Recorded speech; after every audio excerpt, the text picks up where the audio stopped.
Hey guys, so my name is Sarah and I'm here with my friends Chelsea and Amy, and today we're talking about our study abroad experience. So not so much studying, but going abroad. So I went to Scotland for my study abroad trip. I was there for a full semester during the fall of 2015. Where'd you guys go? I went to Hawaii at the end of May, early to mid-June for 2.5 weeks in 2016. I went to the Philippines around the same time. I forget the specific dates, in the summer of 2016. Yeah. So I don't know. For me, it was just a really great experience. That's probably why I really came here. I wanted to go abroad. I remember traveling a little bit in high school, and I knew I wanted to, but I was afraid that I knew I was like afraid that I would get to school and then just like keep putting off. Then like graduation day would come. I'm like, I never went back to Europe or anywhere, and I didn't want that to happen. So I made sure to kind of push and go abroad. So I don't know. I really enjoyed it. What did you guys enjoy about your trip? Well, it was the first time I was ever out of the country, or like East Coast. Like I barely left my state. And I went all the way, like other side of the world, so 24 hours of flight time. It was a big jump, but totally worth it. Like now I feel like I can go anywhere, which is probably my biggest takeaway from it. Like I don't have any fears about going anywhere anymore. But like how was it like, because you never went anywhere, like how did it feel like the first 24 hours? I slept a lot. I think it was a little bit surreal, because like, I cried a little bit the first night because it was kind of like, holy poop. I'm not, like I can't just call my mom and say come get me. That was a little nerve-wracking. But I guess like the people I was with, like the people I've met, it was all just so happy. And I was like, this is new. Like people are happy to see me. And you were on a tight schedule, so as long as you were just go, you don't really have the chance to... Yeah, we didn't have a lot of downtime, which I was thankful for, but also like the times where we did have the option like just to go back to our rooms for an evening, like I like valued that also. Like it was only like twice we really had any like solid downtime, and it was really nice to like talk to my parents a little bit and like scroll through Tumblr and just kind of like remind myself of like back home also, because like you can kind of separate them, but they felt connected during those downtimes. But I think if I had too much of that, I would have sat on my laptop or my iPad and just not done anything. See, I had a lot of freedom, so I don't know, it was kind of bad, but kind of good because I did have a lot more personal time. It was a lot more, I'm living here, and I'm not Played Sims a lot. No, Yes, you did. Oh my gosh, you know, those home necessities. Sims. You know, anything to remind you of home. But no, like the first, I don't know, I wasn't even unpacked, and one of my flatmates came and said, hey, let's go to the atrium and let's go check out this school. Let's go like Scotland. Just Check it out. Let's just hop on a bus, not even unpacked, and let's go. No, we checked out the school buildings, and it was good, but then I had to come back and unpack and face my empty bed and just this tiny little closet that was my room. And I also slept a lot. All I did was make my bed, and I was like, I'm going to bed now. How about you, Amy? Well, like, I'd never been on a plane before in my entire life, ever. So, you know, when your first plane ride is 11 hours long, I thought I was going to have an anxiety attack. I thought I was just going to freak out, and I was going to be that weird girl for the rest of the trip that freaked out on the plane.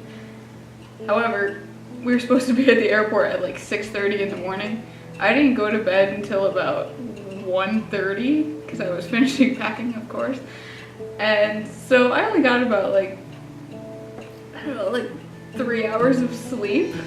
So by the time we got on the plane, which was delayed because something happened, and we were sitting on the plane, I fell asleep before we even took off, and then I woke up, and then like in the middle of takeoff, I was nodding off, so I didn't even have time to freak out. Yeah. Like I was so tired, Then you wake up mid-flight, where'd the ground go?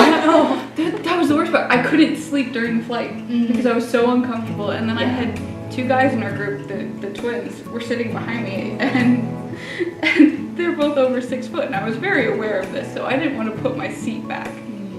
And I was the only one in our group that had to sit next to someone that wasn't part of our group, so I had some random lady sit next to and she didn't talk to me until we were just about to land. And so I spent the entire flight listening to music. Little did I know the same 5 songs over and over again because I was so out of it. 11 hours of not being able to sleep. And then I lost my pillow at some point. At the end of the trip, one of the boys was like, oh yeah, I saw that down there and I was going to tell you, but... And I was like, oh, great, so I didn't get to sleep even more because... Oh, no. I was like, I couldn't find the pillow. Because we went to Hawaii too, to start. From New Jersey to Hawaii was the first stretch. And I was wide awake, and because I went to the professor's house, and like we all stayed up to like prevent us from like being wide awake, and then we slept. But takeoff, I was like clutching the arms. First plane ride also, I was like, this is horrible. Wasn't as bad as I thought it was gonna be. And my kind lady, stranger, didn't talk to me until the end, and then she like wholeheartedly distracted me by talking to me about writing and like how she's like a part of this writing group and like all this stuff. And I think if she hadn't been, I probably would have thrown up because like going down was the worst. But then I had to do it like 2 more times, up and down, different layovers. Yeah. And that 11 hours, I was so paranoid about bothering the person next to me. I only went to the bathroom once. I dehydrated myself so I wouldn't have to get up and go to the bathroom because I was on the inside next to the window. I remember I went to sleep my first night in Scotland, and I woke up like wide awake, 2 o'clock in the morning. I jumped out of bed and I was just kind of like pacing my room, and I didn't know what was happening. And I grabbed my immediate instinct obviously is to grab my phone. So I grabbed my phone, I'm like looking at it, I see it's like 2:15, and I'm like, did I sleep into the afternoon? Why is it dark outside? What's going on? And I like called my mom, and I'm just like, I'm so disoriented. And she's just like, take some Tylenol, go back to sleep. And then I called my friend, and I was just like, I don't know, I feel so sad. I don't know where I am. Mine wasn't like that. I just woke up and made myself peanut butter and jelly. Disorientation is just like so, it's so frustrating. But yeah, it was fine, but after that there was like 0 homesickness. I was good for the rest of the trip, but I don't think I it's ever got really homesick. confusing. I know that's really mean. I remember missing you guys. Oh, yeah. So like kind of like missing my mom and stuff, but like I wasn't like, oh my god, I want to go home. I almost had an anxiety attack the one night, and then I was like, I want to go home, but that was a different kind of I want to go home. But like everybody else in my group was like calling their parents every night or like Snapchatting people and like doing all this other stuff when we had downtime, and I was just like sitting there and like scroll through Tumblr, and every once in a while I just get a text from my stepdad that just said AIM, and I would send him a picture of whatever the heck we did that day, and then he sends me a picture, like he sends me a text like 4 days into the trip. He's like, you need to text your mom. She misses you. And I was like, I was under the impression that I sent him pictures. He goes home. He was like, hey, sweetheart, look at this picture that Amy sent me today. And I didn't have to text my mom, which sounds really mean, but I was there to be there, and I didn't even message you guys all that much. I don't think. Yeah, I don't even remember getting that many messages from you while I was We just got Snapchats of Sims from you. Yeah. It happens. Oh, it happens. Quick side note for The Sims. Crazy stuff happens, and when you're, in a different country, you need to show people, like, look, this horse just wandered into my house. I remember that. I know, it happens. And the sink in your room. You had a sink in your room. I did. It was great. Oh my gosh, Rebecca, my flatmate Rebecca, who I traveled a lot with. Hi, Rebecca, if you're watching. She left it dripping while we went on our end of the semester trips. We went to Paris, London, and Amsterdam. And she left it dripping, and she always had the plug up. So when we came back, her whole sink bowl was almost full. It didn't overflow, but it was hilarious.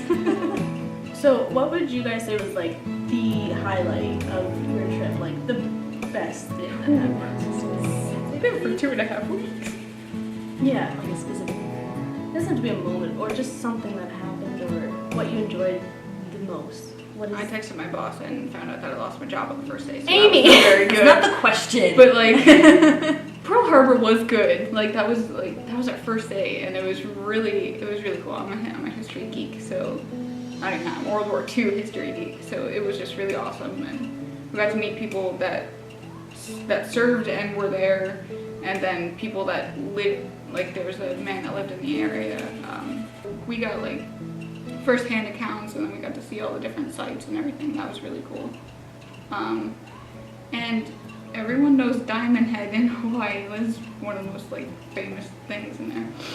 We hiked Coco Head. Now, if you want to die, I suggest it. If you don't want to die, don't do it. I was with a bunch of athletic people in my group, so they made it to the top in good time. Me, I don't know how long it took me to get up there, but I almost hyperventilated at the top. But it felt really good once I got to the top, and then everybody else was so tired of waiting around. They're like, okay, let's go back down. And I was like, just push me down. It was just push me down. The entire time I was with the head of our trip, our advisor, and I kept saying, I'm gonna die. And he's like, you really gotta stop being so pessimistic. You're gonna be fine. But I made it, and I made it back down. As much as I thought I was almost going to die about 40 times. 40 times, that's being nice. Going up that mountain, which goes up awesome incline. It felt good. That was something I hadn't done before, and it was one of the first times in a long time I really had to push myself to do something. That was cool. Chelsea. There was so much. I guess I can tell my story about I wore my ring. So one thing that's really cool about the Philippines that I didn't know beforehand is that they all are big on remembrances when they meet new people, and they want to give you something to remember them by. And the people I met, they wanted me to give them something of mine, and I went in having literally nothing, just my clothes off my back. I had no extra things with me. So that's one thing I wish I knew before. But this one girl, Diane, she ended up giving me this ring, this little ring. It barely fits my pinky, so I wear it around my neck, and it says XO, EXO. I don't know if it's supposed to be XO, but with random letters. But I think that was the most rewarding. I think that was the only time I got really emotional about the people I was meeting, because this was the last time I was going to see her. And that was actually, we took Diane and her family. I don't know how many of her siblings came along to a resort, it was a pool and water slide and stuff, and where they were living, I knew they kind of didn't have that kind of luxury all the time to go, so I to see them all have so much fun was probably the most rewarding part. I could just see that they don't get to do this very often, and they just have a blast. And then at the end of the day, she gave me this ring. And what her relationship with Diane. She's 14 now, and on Facebook, so I still talk to her. I really loved my trips that I did. I traveled with two friends there, Aiken and Rebecca, and those trips were just so much fun, because I don't know, it was rewarding because I got to sit down with these people and plan it, and it was the first time I had done something kind of so big, kind of almost nearly on my own. And kind of doing that, and so that kind of independence was really cool. But I'd say traveling with Aiken up into the Highlands was probably the highlight of my trip. We were in Ullapool for a couple days, and I don't know, it was so great. And I don't know, the food we were just making and living off of out of our backpacks, and I really loved that. I have so many pictures of us, one of us walking up this just abandoned road where sheep lay, and where if sheep lay in the middle of the road, no one drives along it very often. So we went to Inchnadam on that trip as well, and we went to see these ruins, and we just hitchhiked along the road, and hardly any car passed us, and these sheep were right there dying at us, and they're like, bah, who are you? Nothing happens here. Let me nap.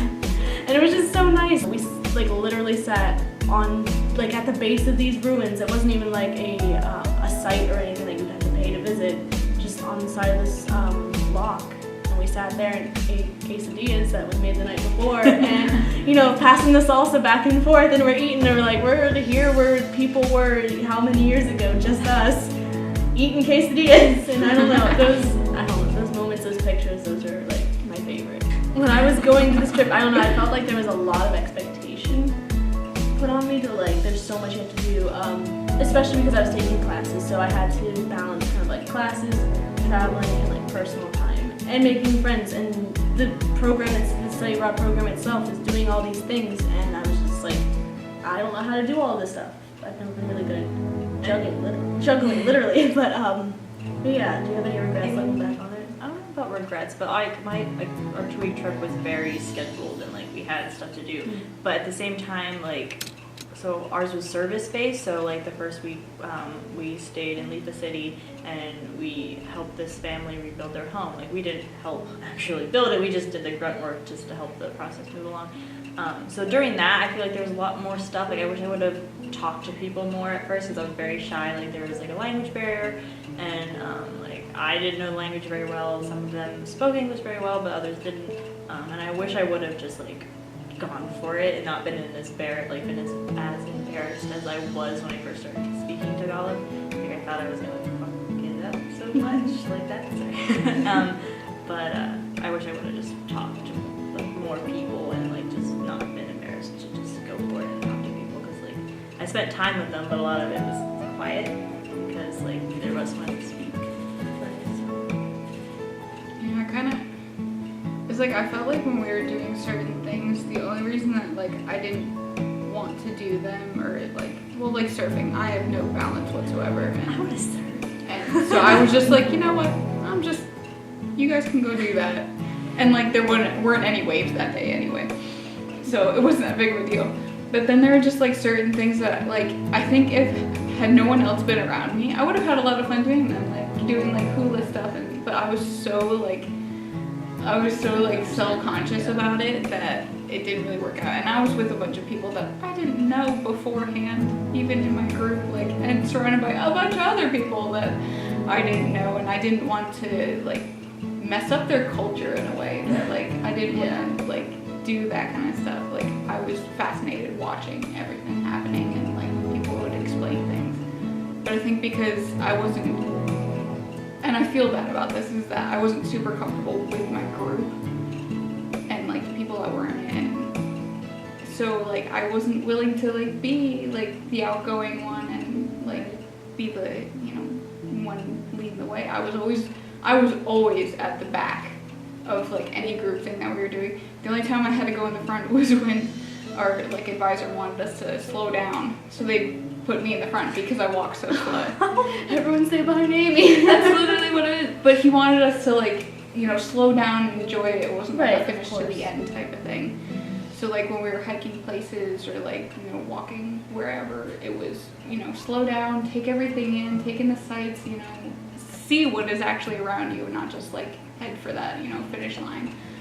And I apparently walked slow enough that we got to like look around and see. But I mean, there were certain points in the trip where you did like let yourself kind of like really like get into the culture of it, and it was Hawaiian culture and the relation to nature was probably the coolest thing in the world. So like before you like pick a flower off of something, you ask that plant for permission to do so, and then you thank it, and like, that's like, and it's all very like in their like ancestry and everything, because like, you know, the birds and everything. And I think it's called Oli. It's been a while since I was there, but and one of the women that we met who went to Kalapala, she's amazing. She goes into this one like very sacred area, and she starts doing this Oli, and it starts lightly raining.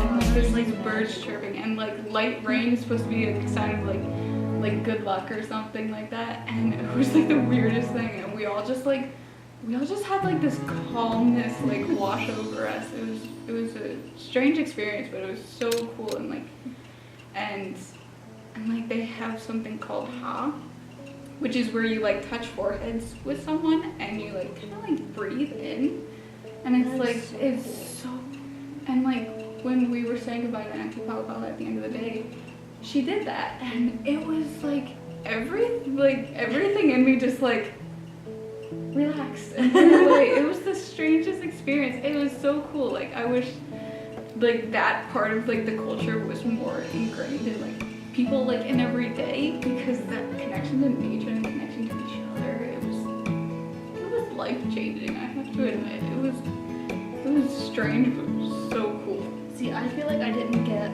much culture other than the fact of the school systems in at least the UK, but yeah, I didn't get a whole dose of immersion in the Scottish culture itself. You see, Stirling University is a very international school, so I met people from all over. Our neighbors upstairs were from Australia. My flatmates themselves were from anywhere from China to Germany to there were three of us from the United States, and I don't know, that in and of itself was cool, because you would walk back with someone and then you would just be talking and exchanging culture, but at the same time you weren't being immersed in one singular culture. So I feel like I missed that a little bit. I would really like to go back and just be completely immersed in a culture, but I still don't regret it. I had a lot of fun. And is it something that you would recommend to like other students? Oh yeah, definitely. Like I've always thought I was open-minded, but then going somewhere and like testing that is kind of interesting, because I did have a lot of initial reactions and things that I'm like, oh no, like that's not a good way to react or to act, but like it allowed me to analyze myself a lot, like with like cultural differences and stuff. It's different when you're like comfy in your bed, like safe at home, saying like, oh, I respect everybody, like all that stuff. It's one thing to say that, but to go up and be face to face with someone that's so different than you and have a conversation with them is a really different thing. And it really like allowed me to just like come back to school and even just see people around me in a different way. So yeah, 100%. Chelsea gives it 2 thumbs up. Amy. I would definitely recommend it. Like, as I said, I was one of the non-athletic people. I haven't done anything athletic since the last day of gym in high school, which I didn't tell anyone in my group, and I don't know why they chose me to go on this trip. But between like the, getting in touch with that culture and getting in touch like with the physicality of a lot of things that we did, was just crazy, because I don't know what happened on that trip, but I came back and something was different. Aside from the fact that I was sick for 2 weeks from the plane, I had plane sickness. Once that like passed, and I was like, all of a sudden it was just like everything in my life was a little bit brighter, and I got into a lot of different things that I wouldn't have gotten into, and I feel like I've been happier since, which is so weird, because there were a lot of points on that trip where I wasn't happy and I felt very disconnected from what we were doing, because my brain just wouldn't allow me to be there. It felt like I was watching a movie half the time. But to come back and like, that's when I finally realized that a lot of things like sank in with me. And then I haven't told anyone this. I went to my uncle's funeral at the beginning of February, and it was a Catholic funeral. I was very confused, and I'd never been to one before. There's a lot of singing and prayers and everything, and I remember when we were at the gravesite, they handed each one of us a flower to put on the casket. I didn't know what to do. I felt like I needed to say something in my head, say something that was going to help. And I couldn't think of anything. I didn't know any prayers. Like, I wasn't that kind of religious person. And all I could think of was Hawaii and that connection to nature. And I asked the flower in my hand to keep him safe. And I remember putting it on his casket, and I just asked it to keep him safe. And, to ask the trees and the grass around the grave to keep him safe in wherever he goes afterwards. And for some reason, that was the most comforting thing I could think of to do at that very moment. And it was so weird, because I've been very in touch with religion, like in my classes and stuff, but I never really accepted it gave me something to believe in myself, like, in like the things around me, and I wouldn't trade that for anything. I'm so happy I went there. Like 10 out of 10. That is so cool. I don't know, it's just so cool to see like just a different culture. It's so great. Mine's a bit different just because it was a full semester, and that's something I definitely recommend. Like I said earlier, like the independence part of it, it's just you're on your own and you have to make the conscious decision to go on these trips to experience more than just your schoolwork. Because yes, like I'm taking these classes, I have responsibilities outside of just experiencing everything that's happening around me. Even though that in and of itself is an experience, but you just have, you really have to kind of learn how to make a balance, and I don't know, it's so important for students because I feel like, yes, you're at college and you are on your own without your parents and family, for most people, but I don't feel like you're not getting a true sense of independence until you go abroad and you're in somewhere completely different, and you have to learn how to navigate that world and live in it and kind of make it your own in a way. And that's why I think it's important. As a travel junkie myself, it's just completely different from just traveling and visiting tourist sites, which I mean we did, but that wasn't all of it. So I think that's so important. And once again, 10 out of 10 recommend. We give this movie 5 stars. No, yeah. So if you guys ever get a chance to travel abroad, whether it's for 2 weeks or full semester or full year, definitely take that bull by its horns and own it. I honestly can't wait to go back. One day I know, I'm so so bad. bad. I want to go Me back. too. And I just want to see so much more of the world, and hopefully it's gonna be great. It's gonna be great. Great things to look forward to, guys. And so, I don't know. I think that wraps up everything. That's everything, unless you guys want to like, oh wait, this thing happened, like, I gotta tell you. I mean, I could talk forever about it, but like Me I think too. that I summed up the gist of it, I guess. Yeah, well, I mean, if you like this video, give it a thumbs up, and we will hopefully be making, I will hopefully be making more of these kind of videos, or any kind of videos in the near future. So, till then, see you later.